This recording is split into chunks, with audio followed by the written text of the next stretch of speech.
Bonsoir à toutes et à tous. Nous sommes le 5 mai 2021. C'est une date un peu particulière, 5-5-5. Il est 20h03. Je vais vous lire la clause de non-responsabilité de la Cache Fondation avant de céder la parole à notre ami Aviram. Le support d'information et d'éducation présenté dans ce document est destiné à apporter une meilleure compréhension et permettre un échange autour du travail des GANS. Ces informations ne sont pas destinées à se substituer à un traitement médical, ni à l'expérience ou au jugement des professionnels de la santé.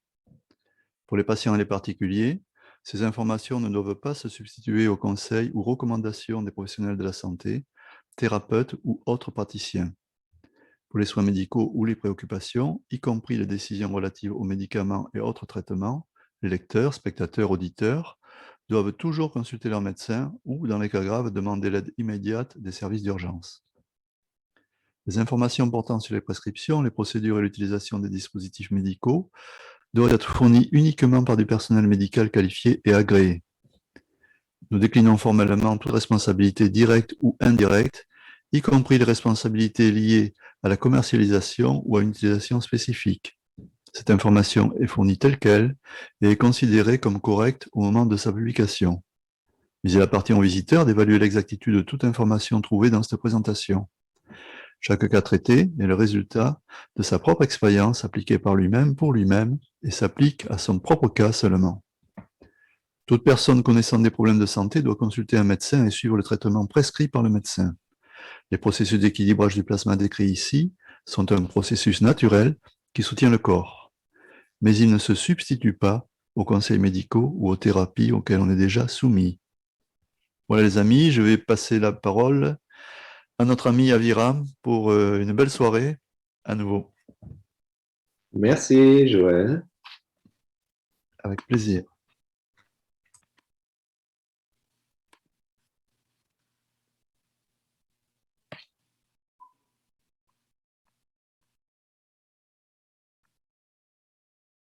Voilà, vous m'entendez et vous voyez mon écran?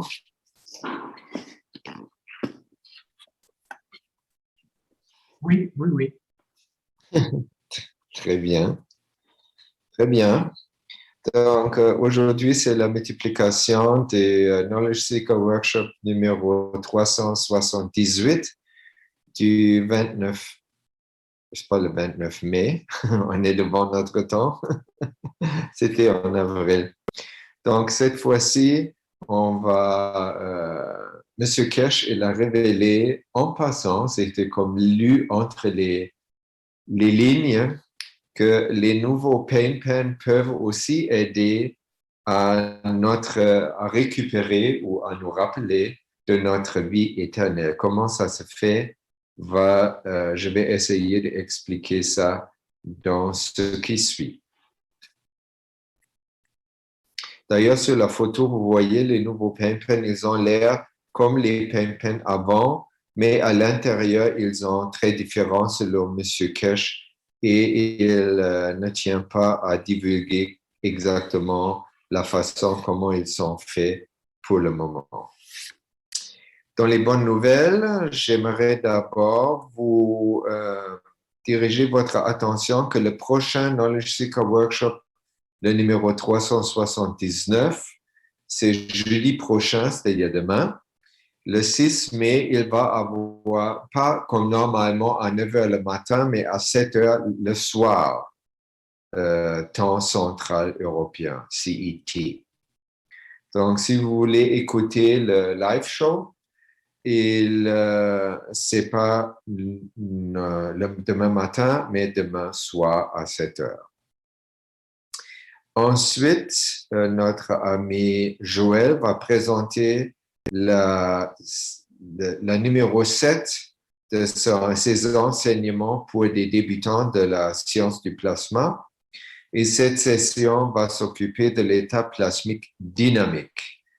Donc, vous allez comprendre et connaître les deux états du plasma, l'état statique et l'état dynamique. Et je vous souhaite beaucoup de plaisir et compréhension. Aviram, s'il te plaît, est-ce que je peux intervenir? Oui, oui. Je voulais simplement dire que Ce matin, Jean-Sébastien nous a envoyé un message de Monsieur Kesh qui dit qu'en fait, l'enseignement du jeudi est revenu à son heure normale à 9 heures Ah bon. et non comme annoncé précédemment à 19 heures. Voilà. Donc, Voilà. oubliez tout ce que j'ai dit, ça reste comme avant. Voilà. Très bien. Ou bien, pas bien, c'est comme égal un peu. Quand on va maintenant dans les thèmes principaux de notre multiplication, M. Kesh a continué ses enseignements des connaissances universelles et la plus particulièrement reparler sur la création de l'homme, qui est une co-création. Sur l'image en haut, vous voyez une reproduction d'une partie d'une peinture de Michelangelo qui montre les deux mains, la main de Dieu à droite et la main de l'homme à gauche. Déjà, vous voyez, quand vous voyez les deux mains, la main du Créateur est très dirigée. Il y a comme une présence et une volonté, tandis que la main de l'homme, elle est tenue très détendue, c'est-à-dire plus réceptive.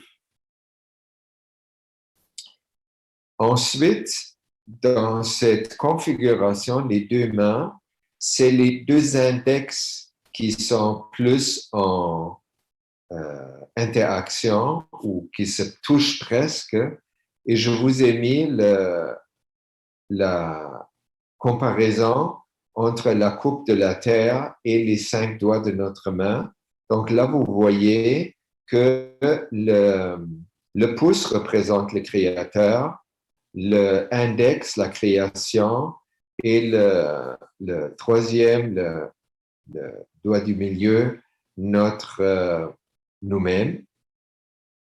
Ça pourrait être à la limite notre... non, ça représente nous, on peut dire. Ensuite, les deux à la base, ça reste toujours la même, c'est l'inertie de la Terre et l'âme de la Terre. Donc, sur cette image-là, Michel-Ange, sans le savoir, ou il le savait, je ne sais pas, que les deux antennes dirigées vers la création se touchent. Et ça, c'est déjà un autre indice pour la compréhension que toute création est une co-création entre le Créateur et nous. Et ça, si toute création, si on parle de création, on parle naturellement de la création de nous-mêmes également. La création de nous-mêmes, si on la regarde par les yeux de la science orthodoxe, ils disent que la vie d'un être humain commence lorsque l'ovule est rencontré par un sperme. Le sperme se fond dans l'ovule et cette interaction inaugure une multiplication sur le niveau cellulaire avec frénésie. Et cette multiplication est organisée dans le sens que les organes se forment, le cerveau se forme et tout ça, toutes les parties du corps humain se forment dans l'embryon à l'intérieur de la matrice de la maman. Et à un moment donné, selon les sciences conventionnelles, c'est autour du 40e jour où l'âme prend son siège, si on veut dire, ou son abri dans le corps humain. C'est-à-dire, avant les 40 jours, il n'y a pas d'âme dans le corps physique selon la science conventionnelle. Et ça, de toute évidence, ça ouvre toute une boîte de questionnements par rapport à l'éthique d'un avortement, par exemple. De l'autre côté, il faut aussi penser quand il y a un avortement. Un avortement, normalement, ça ne se présente pas où cette idée d'avortement ne se présente pas si les deux personnes qui sont engagées d'engendrer une nouvelle vie sont complètement d'accord et joyeux d'être capables de participer à cette co-création splendide avec le Créateur.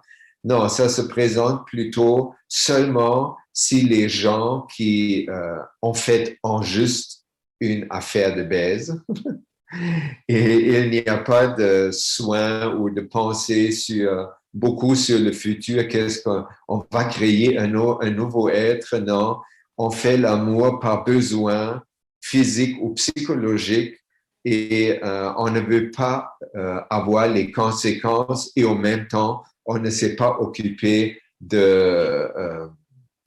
comment on appelle, de prévenir la création d'une nouvelle vie sur le plan physique non plus.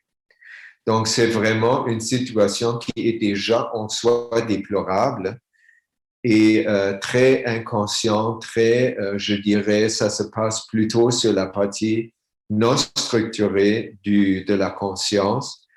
Donc, voilà. Et la science, elle dit alors que le corps se forme, il se forme pendant 40 jours et c'est seulement le 40e jour où l'âme s'incarne. Je n'ai pas compris pourquoi exactement le 40e jour. J'ai un soupçon que c'est le temps où la fondation du cerveau est installée. Et là, il pense, oh, s'il y a un cerveau, il y a un mental. Et s'il y a un mental, on peut avoir aussi une âme. Donc ça, pour nous, quand on connaît un peu plus la science du plasma, c'est un peu tout à l'envers. Pour nous, c'est tout d'abord la création du corps humain, c'est-à-dire de notre corps également. Ça se passe tout d'abord et avant tout sur le plan fondamental, c'est-à-dire nous étions créés déjà dans le moment où le Créateur a tout créé dans un élan d'amour.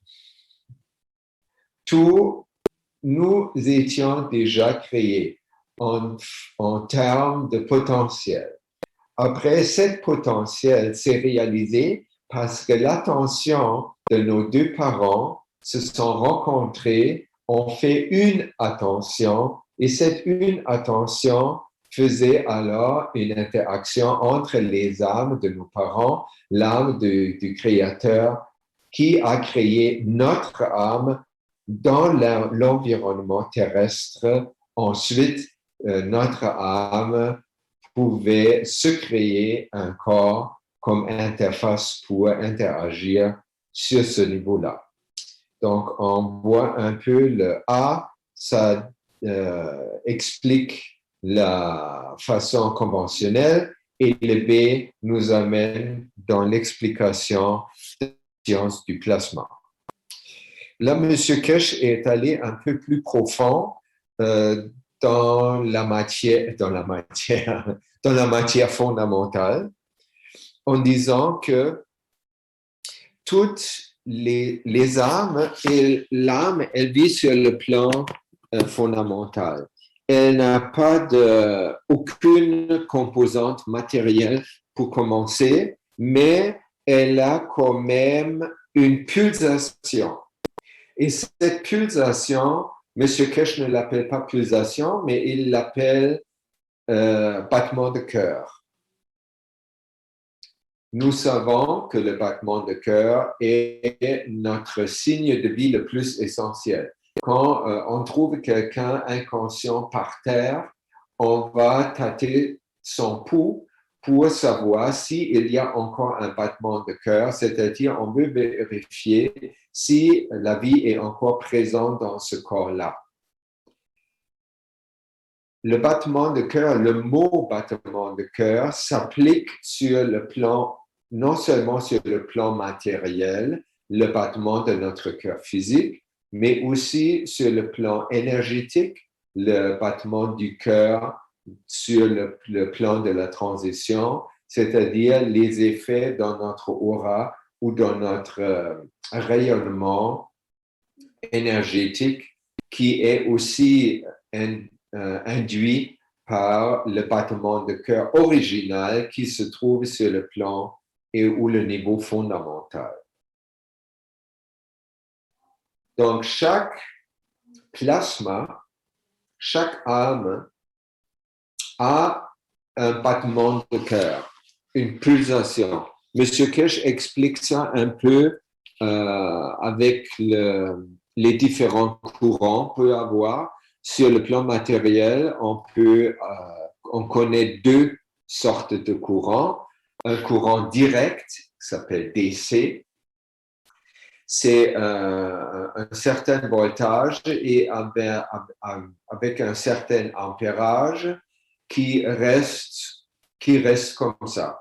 Par rapport à ça, il y a un courant alternant, c'est-à-dire c'est un courant qui se produit dans une onde de sinus, c'est-à-dire il y a un apex plus, après ça revient par zéro à l'apex minus et ainsi de suite ça ondule et ça s'appelle un courant alternant ou AC. Tout le courant qui est lié, ou l'énergie qui est liée à l'état matériel, c'est la plupart du temps un courant alternant. On dit que, comme métaphore seulement, qu'est-ce qui se passe sur le niveau plasmique est plus comparable au courant direct. Mais ce n'est pas un courant direct comme une seule ligne, comme vous voyez le graphe d'un battement de cœur. Ce n'est pas une ligne, mais c'est une ligne avec une pulsation. Et cette pulsation, ça représente la qualité de vie dans chaque plasma, dans chaque forme de plasma sur le niveau fondamental. Donc, ça veut dire, et là, je vous préviens, M. Kesh a dit ça un peu plus tard aussi, qu'il faut se méfier un peu maintenant quand on va à cette profondeur d'enseignement sur le plan fondamental, de se méfier de ne pas essayer de se clarifier soi-même les effets sur le plan plasmique ou fondamental en les traduisant sur le plan matériel. Parce que souvent, comme avec le courant, ça nous amène à une fausse compréhension. Donc, c'est bien, peut-être c'est un peu plus difficile au début, mais c'est payant à la longue de ne pas essayer de trouver des exemples sur le plan matériel, mais d'essayer de comprendre sur le plan fondamental, sur le plan des champs plasmiques directement. Le battement de cœur, pour nous, dans nos sciences, biologie par exemple, ou la médecine, le battement de cœur, j'ai déjà dit, c'est un indice de vie.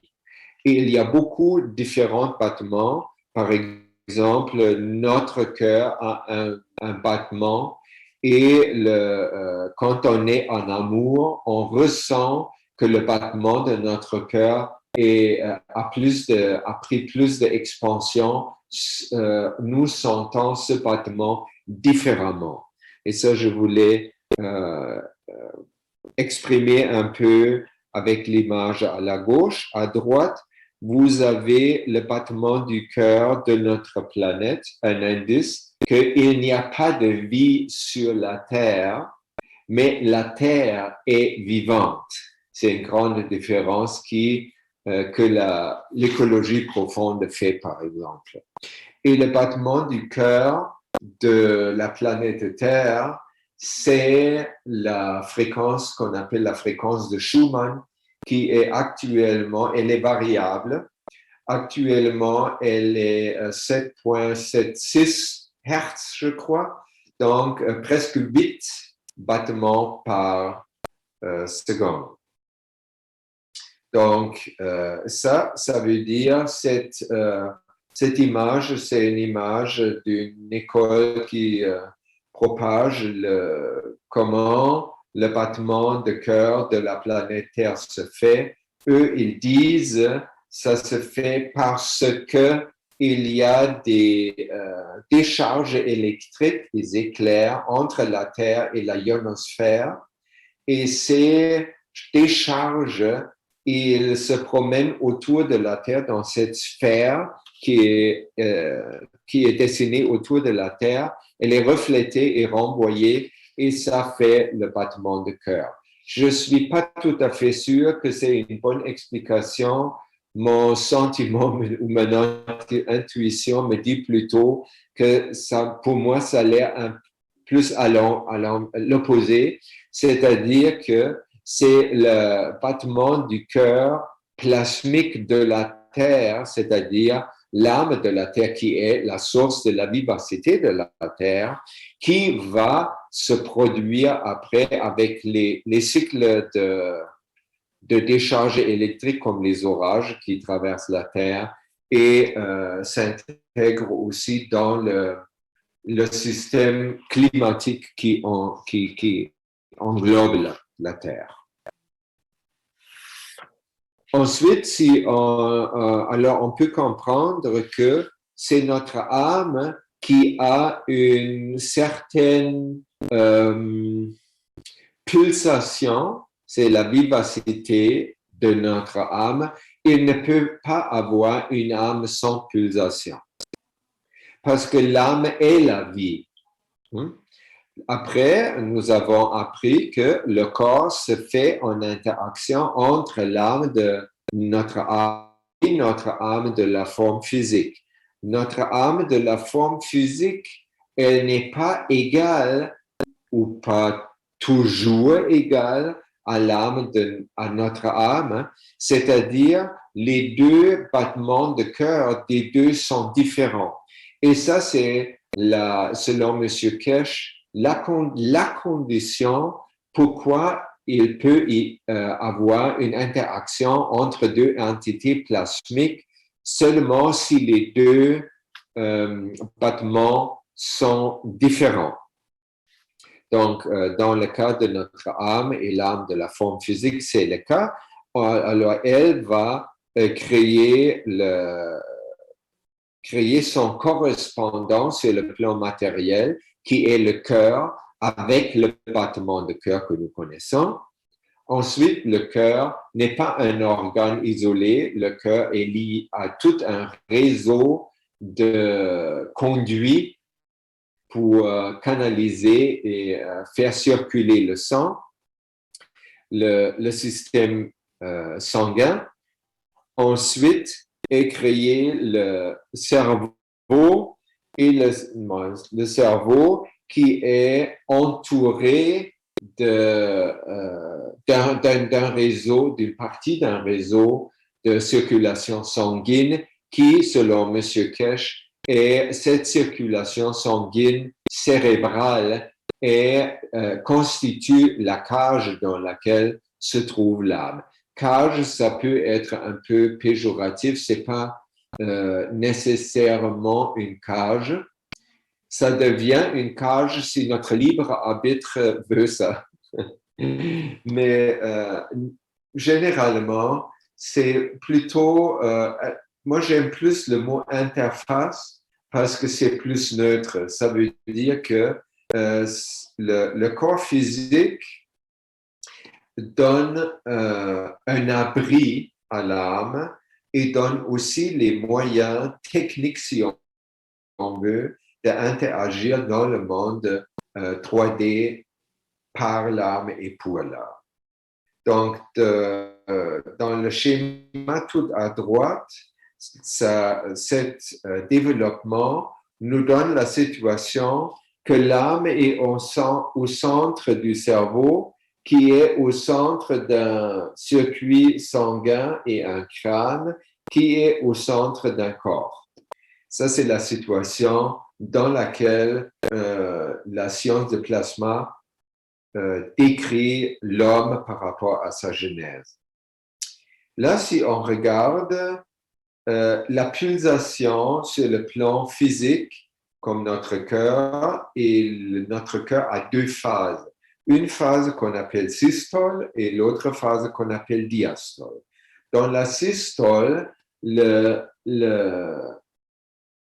commence avec la diastole. Dans la diastole, le muscle du cœur se dilate et tout le sang se remplit avec le sang en provenance des veines. Ensuite, les clapets se ferment, le cœur se contracte, ce qu'on appelle la diastole, qui fait pousser, soi-disant, le sang par les artères qui ont aussi une pulsation jusque dans les capillaires autour de tous les organes pour revenir par les veines dans le cœur dans la phase de diastole. Donc, on a deux systèmes de conduite sanguin. Un, c'est les artères qui sont musculaires, qui peuvent se contracter, et les veines qui n'ont pas de muscles, qui ne se contractent pas. Ils peuvent juste se dilater et se contracter, pas musculairement, mais par la chaleur ou par des hormones. Et ils ont des clapets de non-retour. Que ça fait quand même, ça aide que le sang coule dans la bonne direction et ne pas à l'envers. Est-ce que je dis ça tout de suite? Oui, je crois que je dis ça tout de suite. Et vous avez peut-être déjà entendu parler de Victor Schauberger. Lui, il a aussi parlé, il a beaucoup examiné le corps humain et comme les autres phénomènes de la nature pour trouver que ce que la science et la médecine veulent toujours nous proposer, que le cœur est une pompe qui pompe le sang à travers notre corps. Il a trouvé que ce n'est pas vrai. Et si vous utilisez votre grande vitesse de pensée, c'est-à-dire votre structure de conscience, votre conscience structurée, vous allez aussi et vous regardez le système sanguin. Il y a une artère qui se split dans beaucoup de branches et ça continue à se brancher et développer de nouvelles branches. Et admettons, on suit ça à travers notre bras jusqu'au bout d'un doigt. Au bout d'un doigt, à chaque cellule du corps, il y a la fin d'une artère et l'autre bout qui est joint à un autre bout qui est une capillaire veineuse. Et ces capillaires, ils ont un diamètre beaucoup moins d'1 millimètre. Et si vous avez un peu des connaissances en physique, qu'est-ce que vous pensez, qu'est-ce que ça prend comme pompe? Vous avez aussi l'être humain debout. Alors, on va prendre le pire. Le pire, c'est les orteils. Vous êtes debout, vous ne bougez pas ou vous êtes assis, votre cœur pulse et si c'est votre cœur, il doit pomper le sang à travers les artères, tous les branchements et plus de branchements jusque dans le petit orteil. Et là, le diamètre est tellement minuscule et il y a tellement grand nombre de capillaires qui se rejoignent après à des veines où on ne détecte pas de pouls. C'est-à-dire, après, le sang est pulsé jusqu'à la dernière cellule. Après, ça devient du sang veineux. Ça revient à travers d'autres branchements jusqu'à la veine majeure qui va dans le cœur, en passant par les poumons, bien sûr. Et ça fait ça encore. Et si je crois si quelqu'un, un ingénieur par exemple, ferait un calcul, qu'est-ce que c'est la perte de pression d'un battement de cœur déjà au genou, après la cheville, après le petit orteil. Je crois que ça va montrer que c'est impossible que le cœur pompe le sang dans le petit orteil, dernière cellule, pour le faire remonter contre la gravitation terrestre jusqu'au niveau du cœur.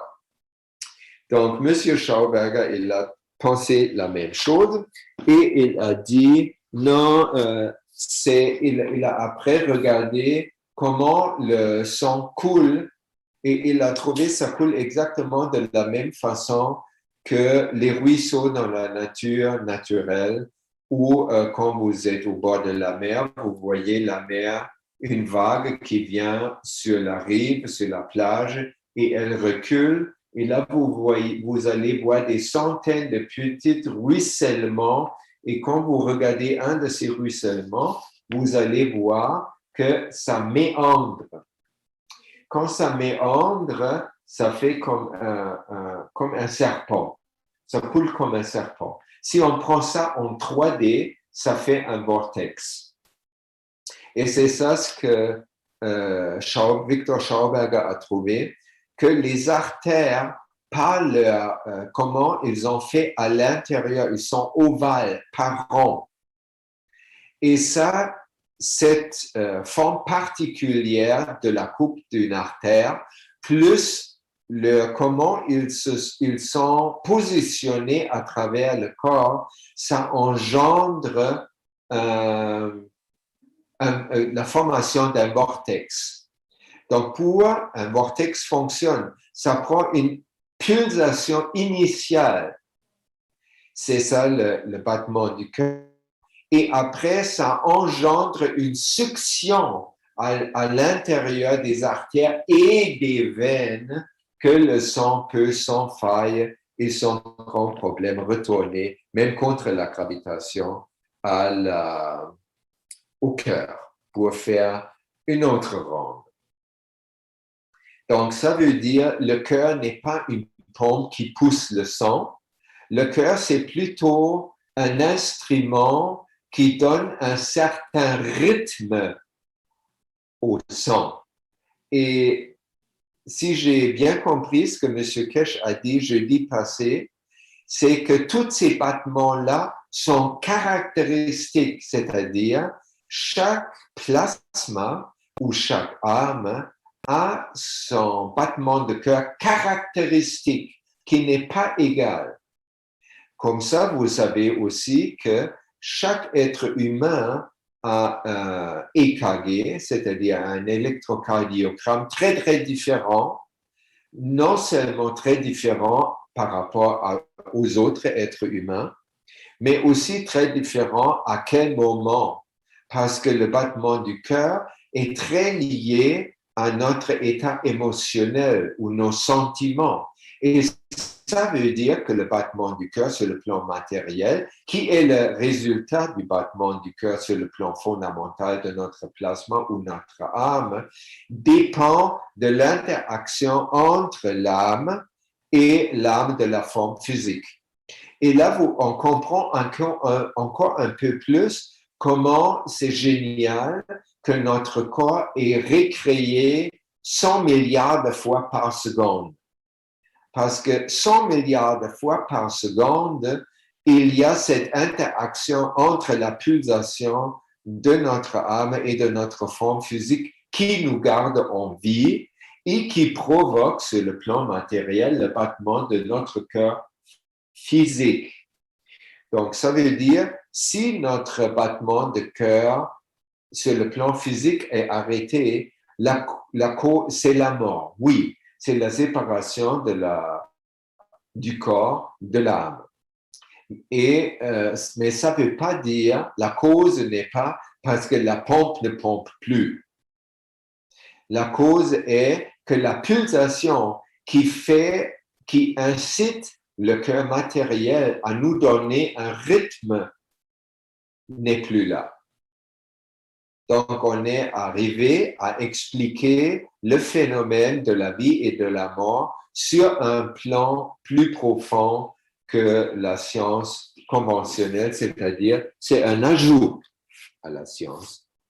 actuelle. Alors, je vais vous mettre votre attention aussi sur le fait qu'il y a des veines et des artères, comme il y a une diastole et un systole. Donc, tout ça, c'est déjà comme des métaphores ou des manifestations sur le plan physique de la pulsation sur le plan fondamental ou plasmique. So far, so good. Sur ça, M. Kesh dit, si l'homme pouvait maintenir son rythme cardiaque tel qu'il était au moment de sa naissance, il pourrait vivre éternellement. Comme nos systèmes de croyances font que le cœur physique s'affaiblit au fur et à mesure que le corps vieillit, cela crée un pouls plus faible qui rend l'organisme entier de plus en plus faible et déficient. Là, avec cette citation, il a préparé le deuxième chapitre de la multiplication aujourd'hui, ou de son enseignement jeudi passé, qui va traiter des stylos antidouleurs, pain pen. Je vais vous revenir avec ça. Mais il fait clairement il introduit le concept de la vie éternelle dans le corps physique, exactement comme Grigory Grabovoi. Et il dit, la condition de notre vie éternelle dans le corps physique se trouve dans notre rythme cardiaque. C'est-à-dire, quand on est né, il n'y a pas beaucoup d'interférences de notre libre arbitre à ce moment-là. C'est-à-dire les fonctions fondamentales, vitales, fonctionnent plutôt juste le corps en direct avec l'âme, c'est-à-dire à la norme. Et c'est après que nos croyances peuvent faire ou introduire une situation où nos croyances dictent, par notre libre arbitre, c'est ça sa liberté, dictent au corps physique de ne pas reproduire les cellules à la norme, c'est-à-dire par rapport à l'original, mais avec des déficiences, juste pour que cette croyance collective qu'on est malade et qu'on vieillit et qu'on va finir par mourir s'avère vraie. Donc, ce n'est pas une vérité en soi, c'est ce qu'on appelle une prophétie qui s'accomplit par elle-même, a self-fulfilling prophecy. Parce que ça prend notre croyance non constructive qui octroie à notre physicalité de renouveler sur le plan cellulaire, de renouveler nos cellules avec déficience. Donc, en bas, je vous ai mis, quand on veut garder les tissus du corps physique éternellement jeunes, ça nous prend que nous pouvons empêcher la croyance collective de parasiter la vie du cœur. On va expliquer dans quelques minutes comment ça se fait en détail. Et pour que ça se fait, ça prend que le libre arbitre doit déménager de la partie délabridée d'une conscience non structurée vers la conscience structurée qui est divine. C'est-à-dire être plus proche à l'âme. C'est ça ce qu'il veut. Ça peut justement seulement être empêché parce que nous avons des croyances non constructives comme mais voyons donc, tu veux être comme Dieu? Mais oui, exactement. Alors, si il n'y a pas d'interférence, on peut comprendre les interférences beaucoup mieux si pour un moment, on se consacre un peu comment ça serait s'il n'y aurait pas de parasitage ou de hijacking de notre vie physique par le libre arbitre qui est un peu dérangé ou pas sur son auteur. Alors, dans un état à la norme, qu'est-ce qui arrive? L'âme du Créateur est complètement connectée à notre âme et notre âme est complètement connectée à l'âme du Créateur. Ça ne change pas, même si le libre arbitre fait des caprioles comme il fait. Ensuite, le mental, l'âme est aussi parfaite que le Créateur parce que l'âme est créée à son image. Ensuite, toute la création est une co-création entre le Créateur et nous, c'est-à-dire la création est elle aussi toujours à la norme. C'est-à-dire notre mental et notre conscience est à la norme s'il n'y a pas d'interférence. Et si notre mental, c'est-à-dire notre âme de notre forme physique, est à la norme, elle ne peut que produire un corps à la norme, qui ne vieillit pas, qui est toujours en parfaite santé, adapté à 110% aux conditions environnementales. Et cette adaptation environnementale n'est pas un état. Rappelons-nous que c'est un dynamisme. Ça peut être important peut-être ou un point pour demain soir pour le plasma dynamique parce que c'est une adaptation continue. C'est 100 milliards de fois par seconde que ça se passe. Alors, normalement, ça se passe sur le plan fondamental. Et là, si on regarde dans le miroir, la plupart d'entre nous, ils ne voient pas quelqu'un de 7 ans. On voit un vieux Aviram. Pourquoi? Est-ce que ça veut dire que mon corps n'est plus à la norme? Non, pas nécessairement. Parce que notre perception, quand elle est non structurée, elle va percevoir des éléments d'une façon distorsionnée.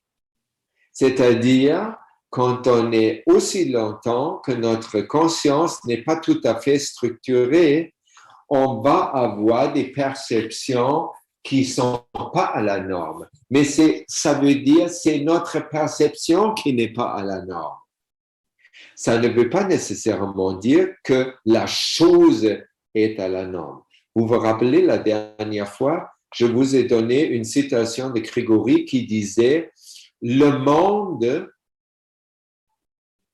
est un phénomène de perception. » Et ça, c'est hyper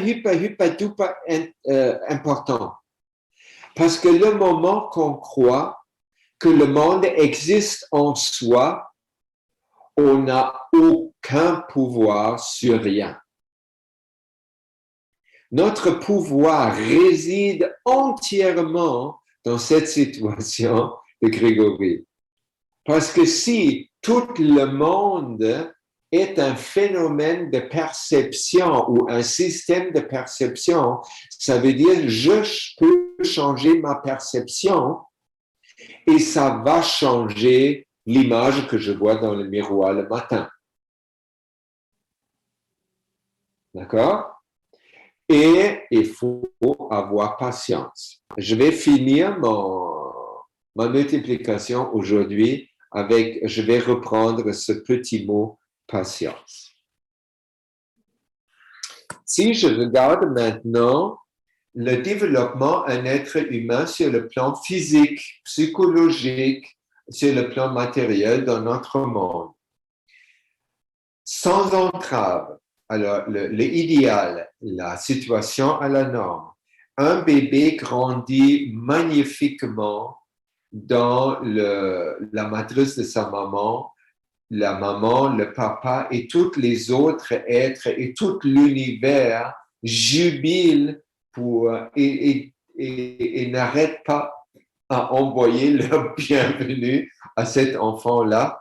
Et l'enfant, il est très calme et très centré et très ravi de trouver le moment, de sentir le bon moment où le corps, l'âme de la forme physique et l'âme trouvent un accord parfait qui dit que maintenant, le nouveau être est mature à maturer assez pour entrer en interaction avec le monde à l'extérieur de la matrice de la maman.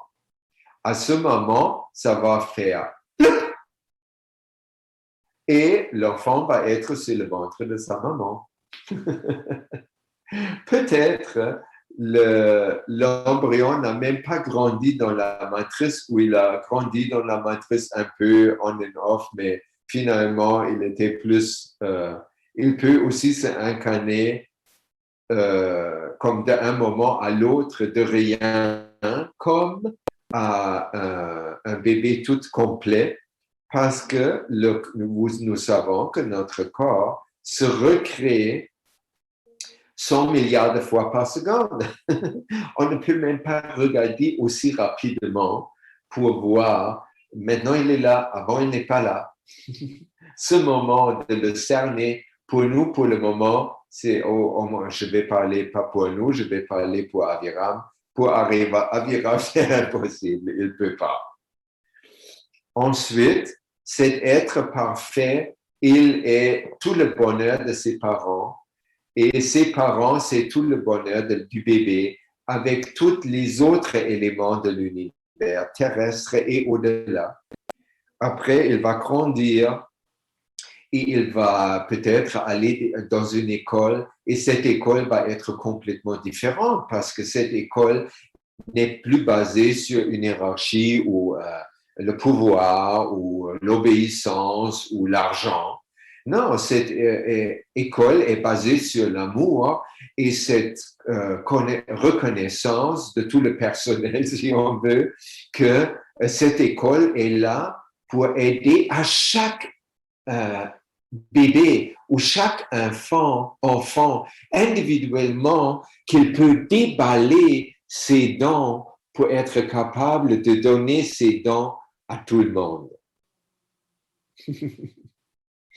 Et après, et ça va être, et toutes les autres installations, les universités, tous les autres milieux professionnels, ils ne peuvent plus être basés sur le pouvoir, sur l'économie ou sur des choses plates comme ça. Non, ils doivent être, ils veulent être, ils vont être bâtis entièrement sur l'amour. Comment, comme un employeur, il va dire, comment je peux faire une compagnie parce que j'aime pas travailler tout seul. J'ai une passion de fabriquer des... Oh, qu'est-ce que je peux fabriquer? Des plaintes pour le...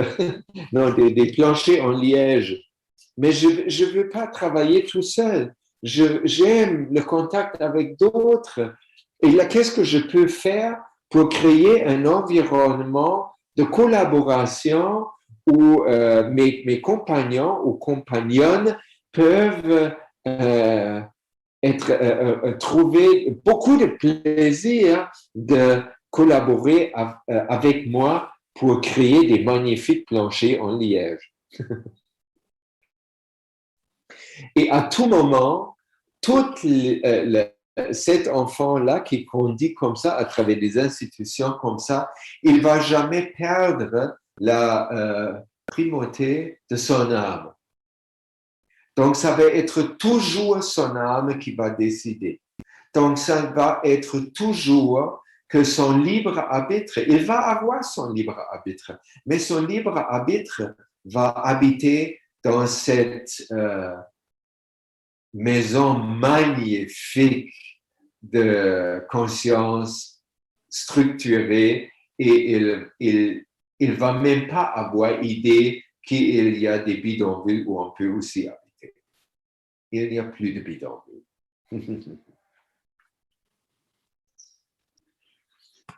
Ensuite, M. Kesh a enchaîné les explications ou les enseignements sur la nouvelle technologie des pen-pens, des stylos antidouleurs. D'abord, il nous a rappelé que la douleur est un phénomène qui empêche la guérison. Parce que le corps peut très bien se auto-réparer, se réparer ou se guérir tout seul, mais seulement s'il n'y a pas de douleur.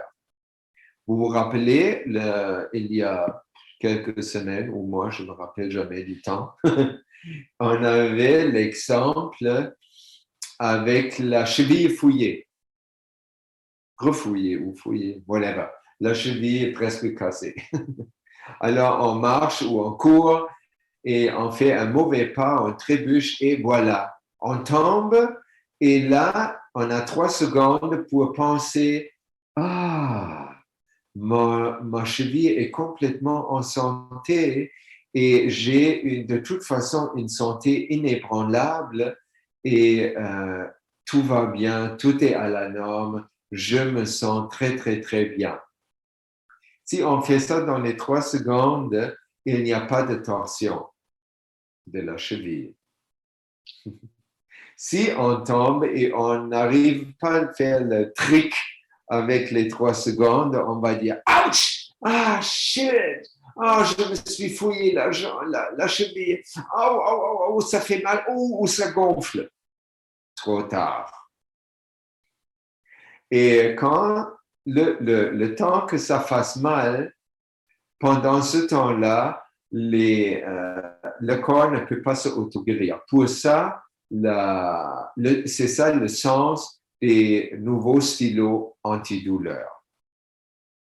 M. Kesh nous dit aussi, si ce n'est pas un accident physique, comme je viens de donner l'exemple, si c'est dans tous les autres cas, mal de tête, mal au bas du dos ou à autre endroit du corps, très souvent, la douleur est liée à une inflammation.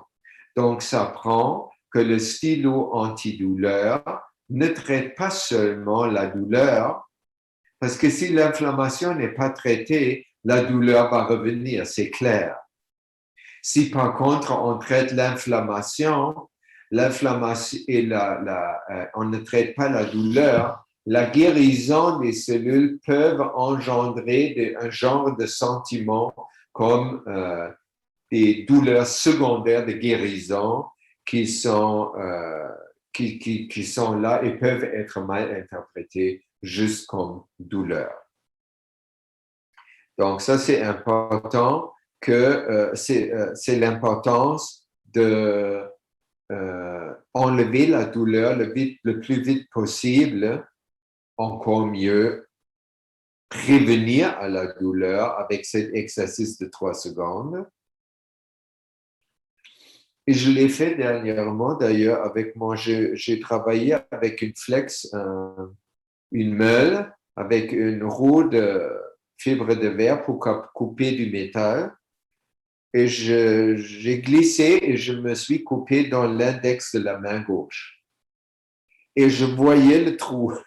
C'est que ça fait comme une fente parce que ça enlève le matériel de la peau. J'ai tout de suite fait cet exercice de penser, tout va bien, j'ai un doigt parfaitement en santé, j'ai pas mal, parce que ça c'est facile dans les 3 secondes, parce que quand on a souvent un accident qui fait beaucoup de mal normalement, au début, ça prend pas mal de temps où on sent pas de douleur. Donc, on peut en profiter pour faire sa litanie de se centrer sur l'état normalisé du doigt et non l'autre. Après, je l'ai mis 5 minutes dans du CO2, plasma liquide, et ça ne saignait pas. Pas du tout. le trou restait, ça n'a pas fermé toute seule, comme aurait pu, hein, si peut-être je fais ça avec le temps, avec un peu plus d'exercice, je vais sûrement arriver à ne pas la regarder. Hein? Tu te fais mal, tu ne regardes pas la plaie. Tu fermes les yeux ou tu regardes la nature, les plantes, des minéraux. C'est des choses à la norme, hein? Très bon. Et après, tu fais ta litanie, tu dis, ah, tout va bien, j'ai un doigt en parfaite santé et je me réjouis que mon corps est tellement génial que j'en peux pleurer ou rire.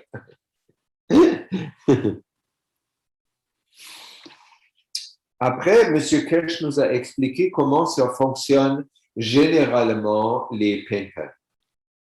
Ça fonctionne parce que, ah oui, j'ai oublié de dire que c'était pas jeudi passé qu'il a parlé de ça. C'est un extrait qui fut généreusement traduit par, je ne me rappelle pas qui.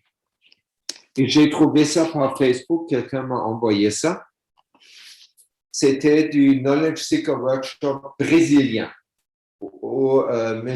Kesh a apparu pour donner plus de détails dans les enseignements. Et là, il parlait parce qu'il y avait quelqu'un qui posait des questions par rapport au pain-pain. Est-ce que ça fait un courant alterné, un AC qui est polarisé à l'opposé de la douleur et comme ça se neutralise?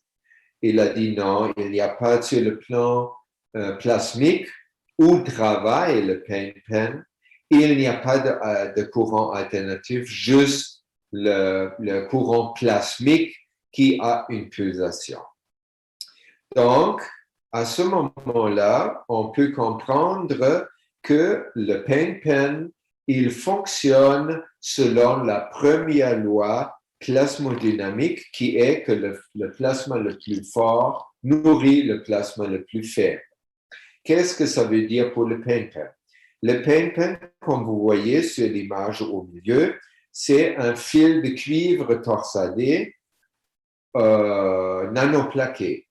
C'est-à-dire le cuivre matériel est encore là. Il a juste une surface plus ou moins épaisse de nanoparticules. Qu'est-ce qui arrive alors? Le cuivre matériel a une force de champ beaucoup plus faible que les nanoparticules qui ont une force de champ beaucoup plus faible que la douleur. Donc, qu'est-ce qui arrive? La douleur va nourrir le cuivre à travers les nanocouches avec sa propre énergie. Il va perdre son énergie et donc va perdre son intensité et donc ça fait moins mal ou ça fait plus mal du tout. Et de toute évidence, il a fait aussi le rappel comment le plasma liquide de One Cup, One Life fonctionne avec le virus corona. Le virus corona est le plasma le plus fort qui nourrit le plasma liquide qui est très, très, très dilué. Ça peut être une goutte dans un litre et il va tellement nourrir ce plasma liquide qu'il va perdre sa cohérence en tant que virus collapsé en acide aminé non spécifique et voilà, son danger sur le plan physique est banni. C'est le même fonctionnement, ça suit toujours la première loi plasmodynamique qui semble être la plus importante, donc il faut se rappeler souvent. Là, je l'ai mis quand vous avez, par exemple, ça prend toujours deux plasmas différents que la première loi fonctionne. Parce que si on a deux plasmas identiques, admettons le plasma, le pain pen, ou l'unité, ça nous rappelle l'unité visuelle qu'on a multiplié le dernier mercredi. Si on a deux champs identiques, on voit ce que je voulais dire avec l'âme et l'âme de la forme physique à gauche et à droite en haut. S'ils sont égaux, il n'y a pas d'interaction et ils ne se voient pas parce qu'ils sont identiques. Tandis que si un plasma est un peu moins fort, c'est-à-dire de la même structure, mais d'une force différente, il y a une interaction et cette interaction, ce battement de cœur va entretenir ou va se matérialiser sur le plan matériel dans le fonctionnement de nos fonctions vitales qui sont aussi cycliques. Le battement de cœur, on a déjà parlé. La menstruation d'une femme, c'est cyclique. Notre digestion, si on veut, est cyclique. Si on prend comme nos déchets ou les produits finaux de notre digestion vont dans le champ, aident en tant que nourriture pour les plantes. Nous mangeons les plantes et le cercle se ferme. C'est aussi un cercle qui a une certaine fréquence. Victor Schauberger, là, il arrive. Je l'ai déjà traité un peu avant parce que j'ai oublié où je l'ai mis. Ensuite, M. Kesh nous parle de nouvelles générations de pain-pen.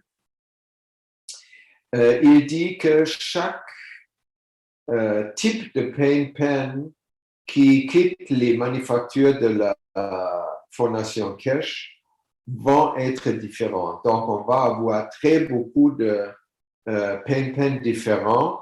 Un peut s'occuper du carbone 14. Vous vous rappelez, carbone 14, c'est cet élément, cet isotope du carbone qui nous est très utile pendant nos voyagements dans l'espace parce que c'est cet élément-là, le communicateur. Vous vous rappelez, le carbone, c'est le communicateur.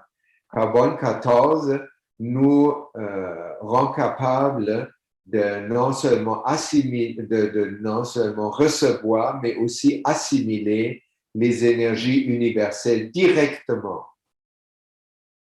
Donc, ça, évidemment, a une incidence sur la façon dans laquelle nous nous nourrissons.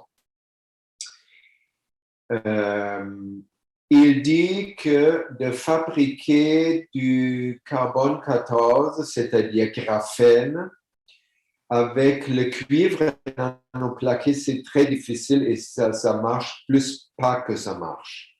Ça marche beaucoup plus facilement si avec le fer qui a un poids atomique ou une force plasmique de 56 qui est comme par hasard 4 fois 14 carbone 14. Si vous regardez à droite, vous avez un modèle de molécule de fer. Vous voyez, c'est composé de carrés. Chaque côté, il y a 4 boules d'atomes de fer qui se mettent en carré. Et ça, c'est les 4 fois carbone 14. On parle évidemment sur le plan plasmique maintenant. On ne parle pas sur le plan matériel. Et heureusement, dans notre sang, déjà, il y a du fer. L'hémoglobine, c'est un acide aminé qui, au centre, a un atome de fer. Donc, ça veut dire que notre sang s'il est à la norme, que par notre sang, nous serons tout à fait capables d'absorber les rayons universels pour nous nourrir et pour renouveler tout notre organisme 100 milliards fois par seconde. Donc, ceci sur carbone 14. Ensuite, quelqu'un a demandé, parce que c'est une bobine, les PenPen, et les magraphes, c'est des bobines aussi, est-ce qu'on peut utiliser les PenPen comme un magraphe pour la génération d'électricité? Il a dit oui, en principe, oui, sauf que le PenPen avec la direction des torsades, la distance, le diamètre et tout ce blablabla technologique sont dessinés pour interagir sur le niveau des acides aminés vivantes.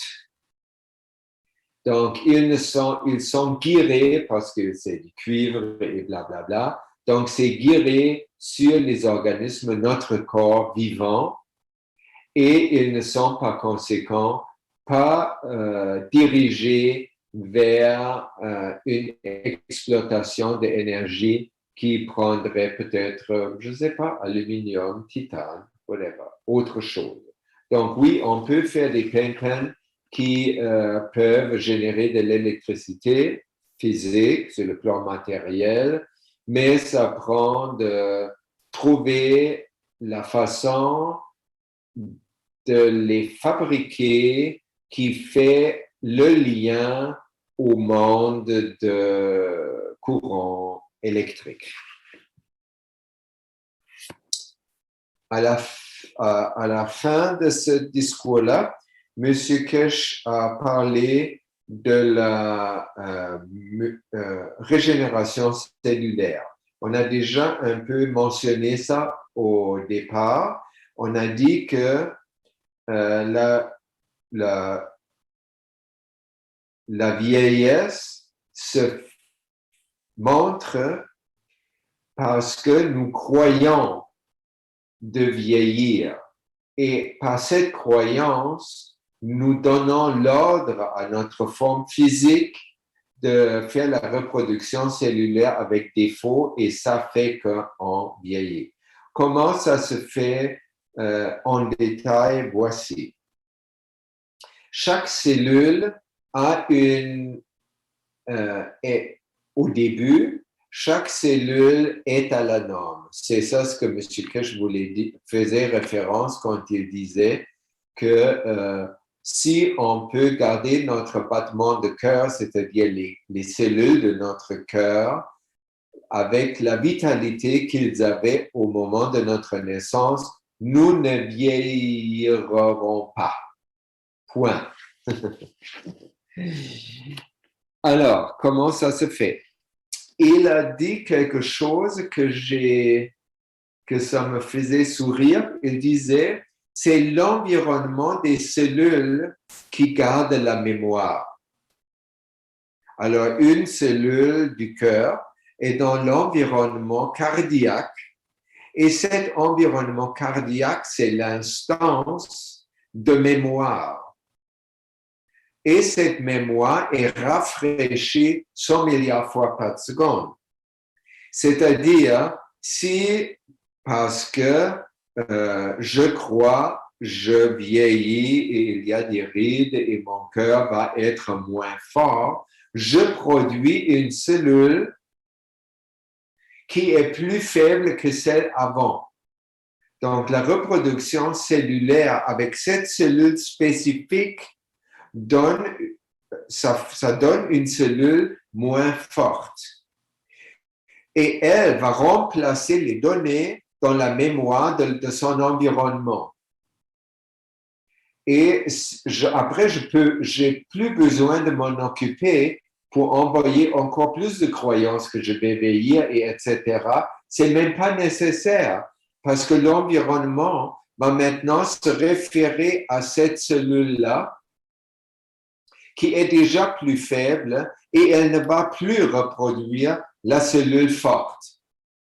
Vous comprenez? Alors, à ce moment-là, si après un certain temps, il y a une autre expérience qui me dit, ah, voici, tu es encore plus vieux que... Et voilà, ça va faire que cette cellule va être encore plus faible. Et ça, c'est le mécanisme comment le déclin physique se fait jusqu'à la tombe.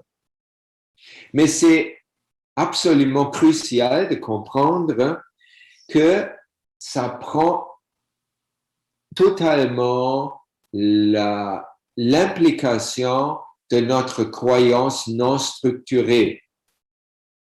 Si on n'y pense pas et on a juste installé une cellule un peu plus faible, admettons, et à partir de ce moment-là, on arrête de se mêler pour une raison. Et là, ça va faire, on va plus vraiment vieillir, on va juste rester un peu plus faible tout le temps. Et c'est clair, quand on fait les pratiques des technologies évolutionnaires de Grigory Grabovoi, toutes les techniques qu'on fait pour normaliser quoi que ce soit dans l'univers, ça peut être des événements, des situations, des éléments, peu importe. Chaque normalisation rend ou tait notre conscience collective en faveur de notre conscience divine. Et ça veut dire, on a parlé il y a 1-2 fois de ça, chaque apprentissage, soit M. Kesh, soit Grigory, soit Eckhart Tolle, peu importe. Si on s'occupe vraiment, on met son attention non divisée vraiment sur ça, sur ces thèmes d'enseignement ou sur les pratiques évolutionnaires, on rajeunit notre corps au même temps. Et on rend toute notre vie plus à la norme. Et M. Kesh dit, la Fondation Kesh est en train de développer des nouvelles GANs qui sont capables d'intervenir sur le plan cellulaire pour compenser la cellule. Alors, notre croyance collective a rendu une cellule plus faible. Le GANS ajouté va la rendre plus forte. Donc, va enlever notre intervention. Et ça peut même être que notre intervention, comme ce tralala de ce que je pense tous les jours, ce ratatinage mental continu, et l'utilisation de GANS peut quand même favoriser la reproduction cellulaire à la norme, c'est-à-dire la vie éternelle dans le corps. C'est clair que ça prend une application de GANS comme perpétuelle, où on est un peu structuré quand même, et au moins on se rend compte de l'effet du GANS. Et à ce moment-là, on peut aussi créer un shift à l'intérieur de nous qui veut que notre mental, c'est-à-dire notre libre arbitre, veut se préoccuper plus de rendre en évidence l'éternité de notre corps physique éternellement jeune, au détriment et ne pas vraiment regarder ou s'occuper de la vieillesse, des accidents, des maladies, etc. PPP. Oui? Donc, c'est toujours, on ne peut pas vraiment utiliser le GANS comme une pilule. Ça prend que notre libre arbitre au moins est prêt à collaborer avec l'effet de GANS pour le rendre vraiment efficace et ne pas avoir un libre arbitre qui à tout bout de champ sabote qu'est-ce qu'on fait avec le GANS. D'accord? Ah oui, ça c'est la fin. Ça, j'ai trouvé, je me rappelle pas comment j'ai trouvé ça dans Facebook chez une nouvelle amie. C'est à gauche, hein? C'est une image tellement cute et formidable. Ce petit bébé, ça doit être une fille, elle a complètement saisi l'essence du Bouddha. Elle est complètement en amour avec ce Bouddha et monte sur lui pour l'embrasser. Et lui, il l'embrasse de retour. C'est ça le truc. Hein? Vous voyez que le Bouddha l'embrasse de retour. Et l'autre Bouddha à droite, il dit, n'abandonne jamais. Garde tes pensées et ton esprit fixés sur ton but. Toujours, tu es capable de tout faire si tu l'as décidé de cette manière-là. Ça, on répète aussi souvent dans les multiplications et c'est important parce que ça ne suffit pas juste à avoir des pensées de ce que je veux vraiment pendant ma méditation ou mon yoga le matin. Ça prend surtout dans les situations où la conversation avec les autres, et on veut encore parler sur les effets négatifs de la vaccination, ou c'est comment ça me fait chier, qu'est-ce que le gouvernement fait encore, et blablabla. Bla, bla, bla, bla. D'entendre ce que les autres disent et de le renverser à la norme. Ça serait ce que le Bouddha veut dire, qu'on garde nos pensées et notre esprit fixé sur ce qu'on veut et on ne se laisse pas détraquer par n'importe quel gossip. Il ne faut pas faire un très grand effort non plus. On peut se permettre de jaser avec les amis des choses négatives de temps en temps, mais c'est aussi une bonne idée de jouer. Plutôt, ça, je crois, c'est une bonne manière. On se dit, je veux jouer avec les deux. Je veux jouer, si je peux, dans une conversation, admettons, dire n'importe quoi et aimer mes interlocuteurs. Parce que je me rappelle, quelqu'un a trouvé, ça doit être un sociologue, un sociopsychologue, et il a dit, personne ne se rappelle jamais de ce que tu lui as dit.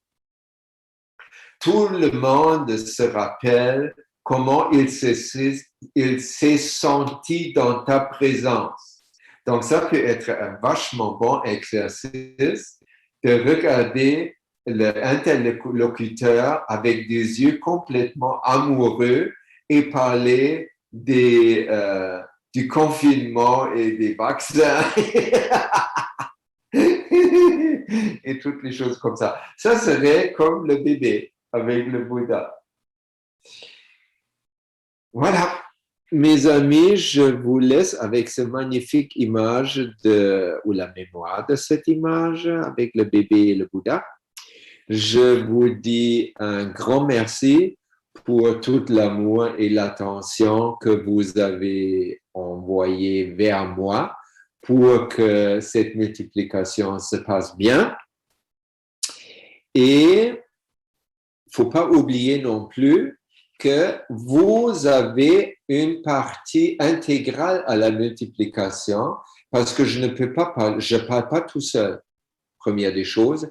Deuxièmement, si nous sommes nous tous, vraiment avec notre attention concentrée pendant cette 1 heure et demie vers les enseignements, c'est-à-dire vers le monde à la norme, on a une super grande influence sur le monde tel quel pour le bouleverser à la norme. Donc, pour ça, je peux faire ça tout seul. Je ne veux pas faire ça tout seul. Donc, je vous embrasse tout individuellement pour votre collaboration splendide. Merci beaucoup. Maintenant, le microphone est à vous pour des questions et des commentaires. Bonsoir tout le monde. Merci Aviram. Merci Aviram, merci beaucoup. Moi, je vois ce bébé dans le ventre de sa maman. Je me dis souvent, c'est pas de ce soir, simplement, c'est j'ai ça depuis longtemps. Je me dis, on dirait que il est dans l'espace avec son cordon, comme un cosmonaute, tu vois, qui. Oui. Je trouve ça génial, quoi. Oui, tout à fait. Je pense la même pensée. Ouais. Même pensée. Ouais. Voilà, je trouve ça extraordinaire. Et puis la petite fille, c'est le prolongement de tout ça aussi, quoi. Ouais. C'est magnifique. Je te remercie beaucoup d'orienter, tu vois, avec ta sensibilité, toutes ces sessions, parce que moi, ça me met les poils des moments. Je te dis que quand je vois ça, je suis très ému. Cool.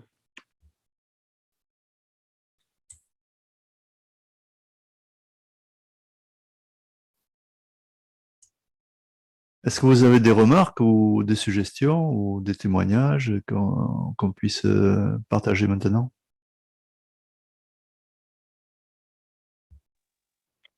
Oui, bonsoir. Un grand merci à Aviram et à tout le monde.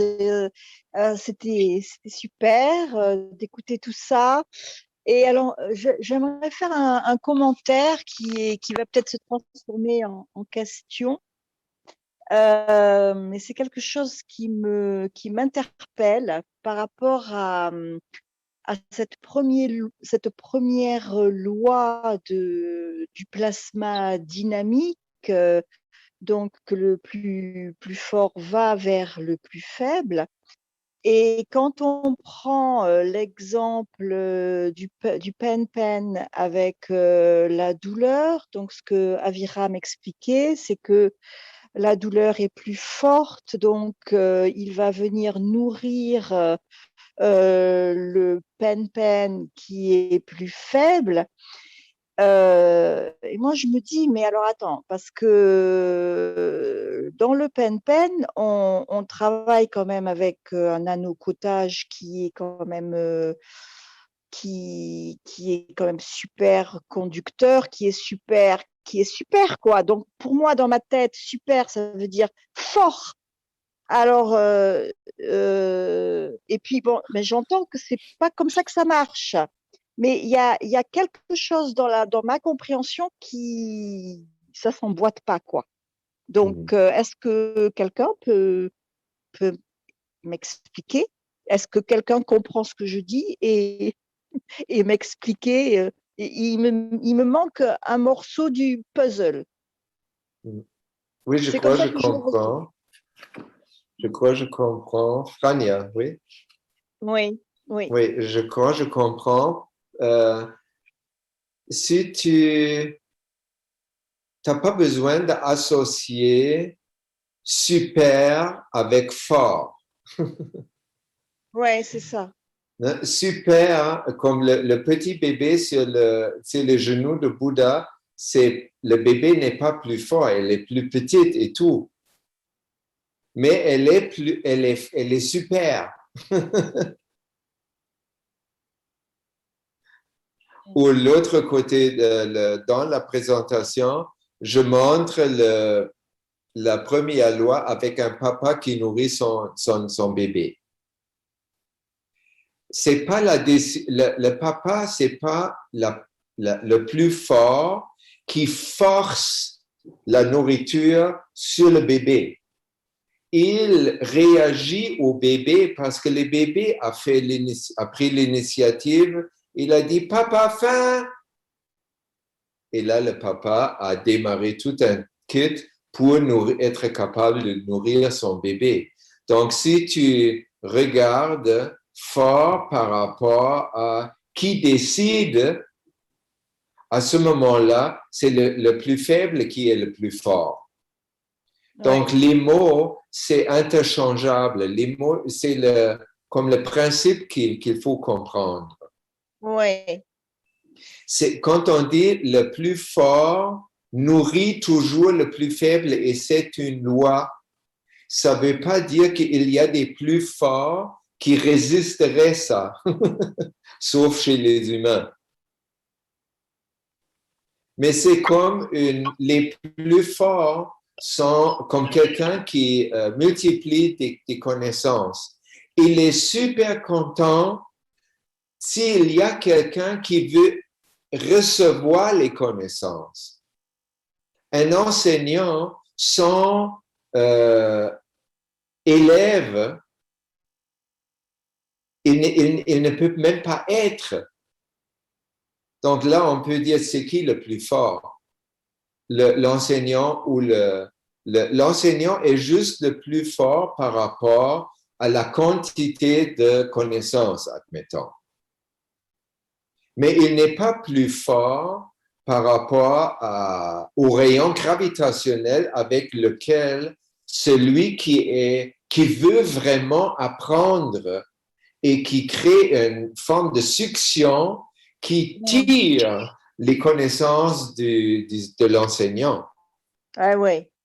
Voilà. Là, je comprends. Tu vois, en tant que force magnétique et force gravitationnelle. D'accord.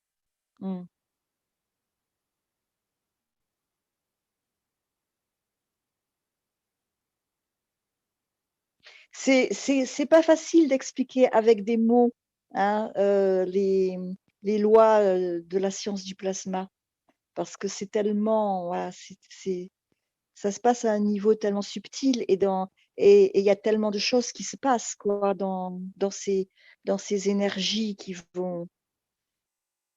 se partagent.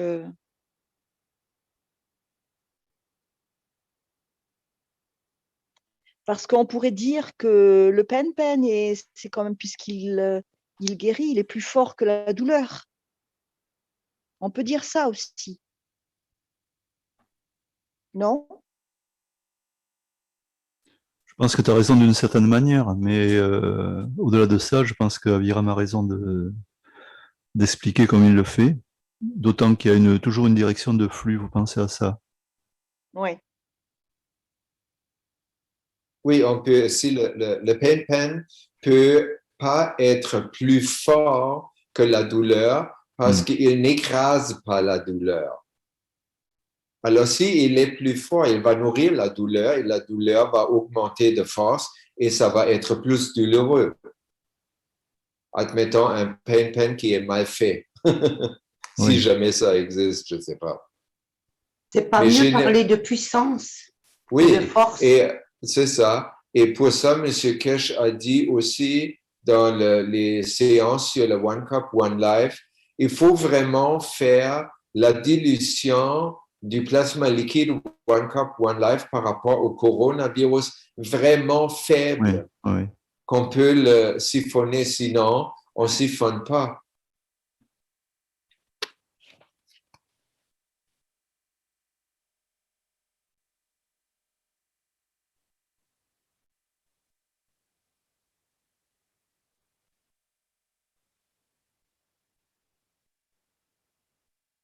Joseph, tu veux dire quelque chose?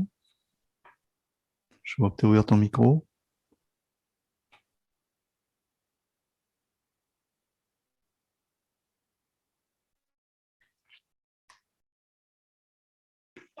Quand on parle du pen-pen, c'est le stylo, quoi, en réalité. Oui. Moi, j'ai toujours pensé qu'il prenait l'énergie autour de nous et qu'il réinjectait à l'intérieur du corps. Et ici, apparemment, c'est l'inverse, quoi.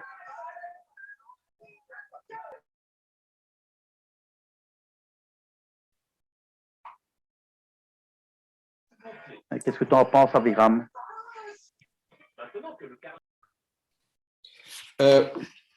Oui, c'est sur le plan médical, sur le plan matériel, on pense d'enlever la douleur, on bloque la douleur.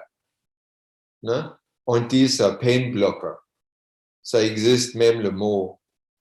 Mais c'est-à-dire on rend la conscience inconscient par rapport à la douleur. On n'enlève pas la cause de la douleur, mais on enlève l'effet, le symptôme de la douleur. Ça, c'est le plan matériel pharmacologique. On prend painkiller. Mais sur le plan plasmique, c'est toute une autre façon d'interagir. Sur le plan plasmique, on veut toujours équilibrer des situations. C'est-à-dire, la douleur, c'est une résistance induite par nous. C'est-à-dire, on a déjà, quand on se fait mal, on a déjà beaucoup d'énergie concentrée sur cet endroit qui fait mal. Quand on pense après et on souffre, que oh, ça fait mal, oh, je peux pas faire ça, je peux pas faire ça, ça fait encore augmenter. Et ça, ce que je crois, ça arrive que M. Kesh dit que cette intensité de douleur, la douleur, l'énergie de la douleur a créé un bloc pour l'auto-guérison de cet endroit-là. Donc, il faut canaliser cette surplus d'énergie. Et ce surplus d'énergie, on crée un plasma similaire, mais plus faible, où cette énergie a la possibilité de se canaliser vers. Et là, elle se diminue et les flots énergétiques peuvent reprendre le courant. C'est comme ça que je comprends ça. Et c'est pas vraiment, ça n'a rien à faire avec ce qu'on a appris de la médecine ou de la pharmacologie et tout ça. Ça fonctionne pas du tout de la même façon. Ouais, ce sont deux mondes complètement différents. Oui. Complètement différents. Et pour ça, M. Kesh a aussi insisté, et je trouve que c'est, comme on a vu avec Frania, c'est difficile avec les mots et tout ça, c'est vrai, mais c'est difficile, mais pas impossible de comprendre l'autre façon. Et ça prend un temps de s'habituer, comme on dit en anglais, de wrap your mind around it. Mais une fois c'est fait, ça va être plus facile parce que on n'a plus besoin de traduire. Et pour la traduction, si on traduit sur le plan matériel, c'est souvent, ça donne pas l'image qu'est-ce que c'est vraiment. Ça fausse les données. Donc, il faut mieux ne pas traduire. Ok, merci, Aviram. Plaisir. Aviram?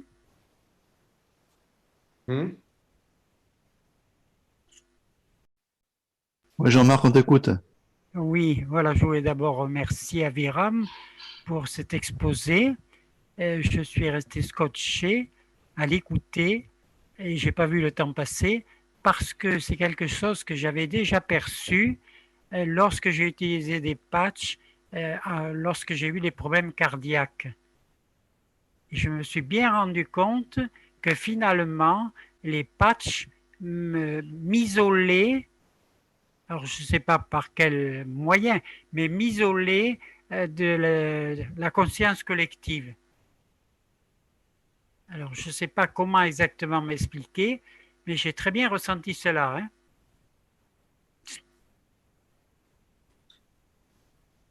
C'est-à-dire que sûrement que tu avais des craintes avant d'avoir les patchs qui se sont estompées, c'est ça que tu veux dire? Oui, et puis non seulement des craintes, mais les étouffements, Ouais. J'ai la mitrale qui ne marche pas. Hein.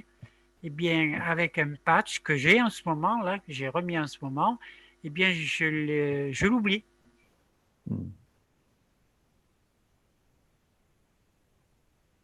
Et puis, j'ai trouvé ça aussi très bien expliqué dans les concentrations d'Hélène, en particulier dans le 4e module. puisque j'ai terminé la formation au mois de février. Oui. J'ai trouvé dans les concentrations sur le rajeunissement exactement les mêmes choses. Alors, je suis maintenant totalement ouvert à tout ça. Mais là, vraiment, Aviram, ce soir, a achevé de m'ouvrir les yeux, disons de me faire prendre conscience du phénomène. Merci, Aviram. Merci.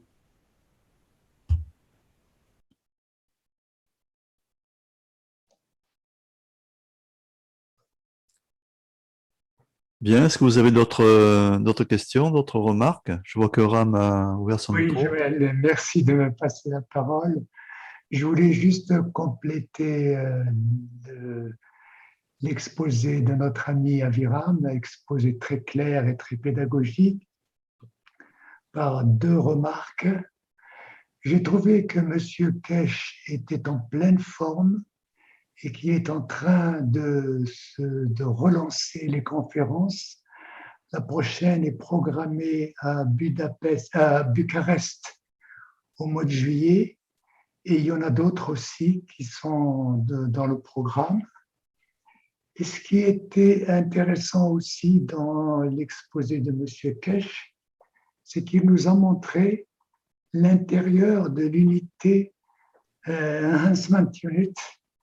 Il nous a montré l'intérieur et il nous a fait part de la possibilité de l'utiliser en liaison avec l'unité verticale pour ne plus avoir d'accouchement avec tous les risques que cela représente.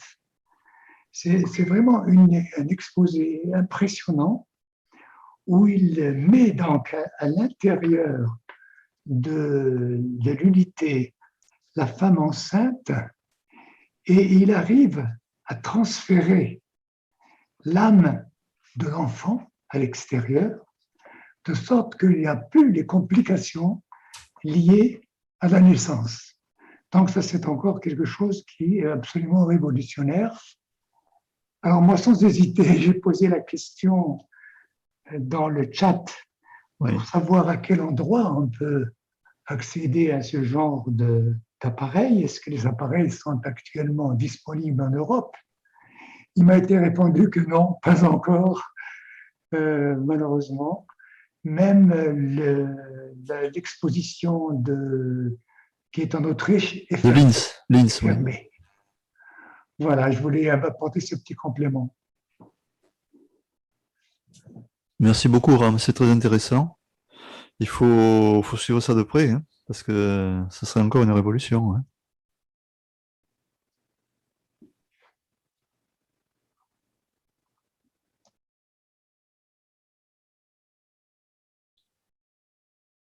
Est-ce que vous avez d'autres remarques? D'autres commentaires?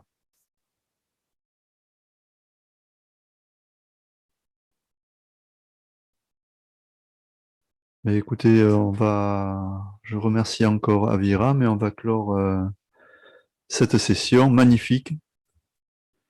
Et on se retrouve pour de nouvelles aventures bientôt, si vous le voulez. Et puis pour ceux qui veulent, demain soir, à la même heure et au même endroit. Merci Aviram encore une fois. Merci à toutes et à tous pour votre présence. Merci beaucoup. Merci beaucoup. Merci. Et on vous souhaite une belle soirée. Bonsoir.